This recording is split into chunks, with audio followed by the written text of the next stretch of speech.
It almost sounded like a joke at first.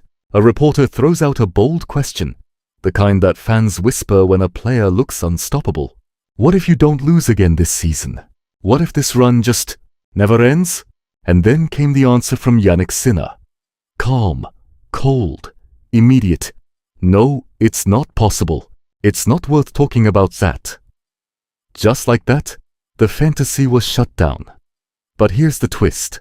The reason that question even came up is because Sinner is doing things right now that don't feel normal. Winning has become routine.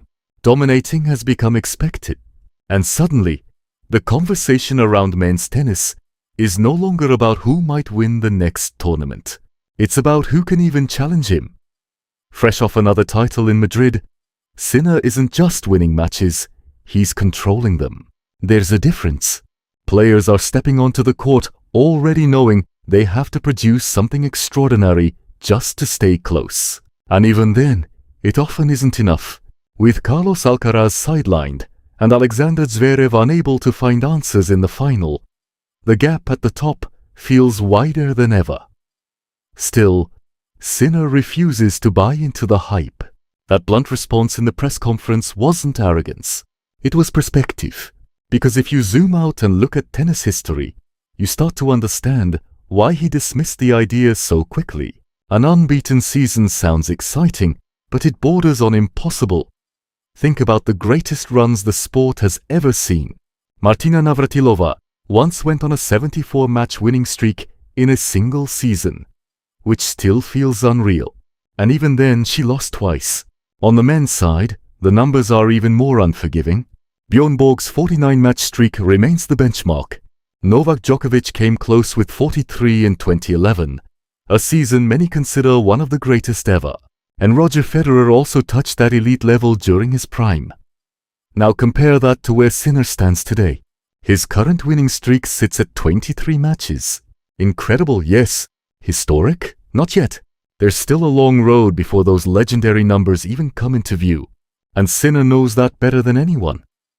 But here's where things get interesting. While the unbeaten season talk may be unrealistic, what Sinner is actually doing right now might be just as impressive in its own way. He has won 28 consecutive Masters 1000 matches. Let that sink in for a second. These are not small tournaments. These are the toughest fields in tennis, packed with the best players in the world. And he's not just winning them. He's collecting titles like it's routine. Indian Wells, Miami, Monte Carlo, Madrid, 4 Masters 1000 trophies in a single season already. That alone puts him ahead of a record once set by Djokovic in 2015. And the scary part? It doesn't look like he's slowing down. His overall record this season stands at 30 wins and just 2 losses. That level of consistency is what separates good players from generational ones. And if you look even deeper, the dominance becomes clearer. During the hard-court swing, Sinner didn't drop a single set. Not one. Every match was handled with precision, control, and a kind of calm confidence that's becoming his trademark.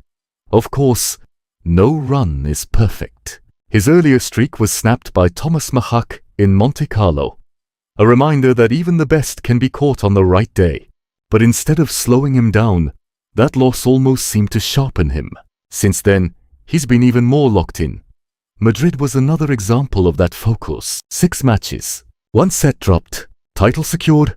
Players like Cameron Norrie, Arthur Fils, and Zverev all tried to push him, but Sinner always had an answer.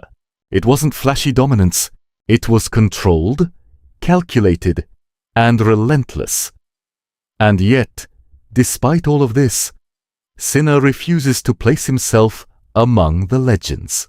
After the final, he made it clear he's not chasing comparisons with Rafael Nadal, Roger Federer, or Novak Djokovic. For him, those names exist in a different space, a different era of greatness that he respects but doesn't try to match directly. That mindset might actually be the key to everything. Because while others might get distracted by records, numbers, and history, Sinner stays focused on something simpler. Improvement, progress, the daily work behind the scenes that fans never see. He even pointed out how quickly things can change in tennis. New players emerge out of nowhere. Unknown names suddenly become threats. It's a reminder that dominance is never guaranteed, no matter how strong it looks in the moment. Today's rising star can become tomorrow's challenger. And that brings us to the biggest question of all. Can Sinner carry this form into the French Open? Because as dominant as he has been, Roland Garros is a different kind of test. It's slower. It's more physical. It demands patience, endurance, and mental strength over long battles. Right now, Sinner looks ready. But Grand Slams have a way of rewriting narratives. One tough match, one unexpected opponent, and everything can shift. That's the beauty of this sport. Nothing is ever truly locked in. At the same time, you can't ignore what's in front of us. This version of Sinner feels complete. The movement, the shot selection, the mental clarity, it's all coming together. And if he continues at this level, we might not be talking about an unbeaten season, but we could be witnessing the start of a new era. So maybe the real question isn't whether he can go undefeated. Maybe it's something more realistic, yet just as exciting. How far can this run actually go? How many titles can he stack before someone finally breaks through? Because sooner or later, someone will. That's how tennis works. But right now, that moment feels far away. What do you think? Is Sinner truly untouchable at this stage? Or is there someone out there ready to stop this incredible run? Let me know your thoughts in the comments.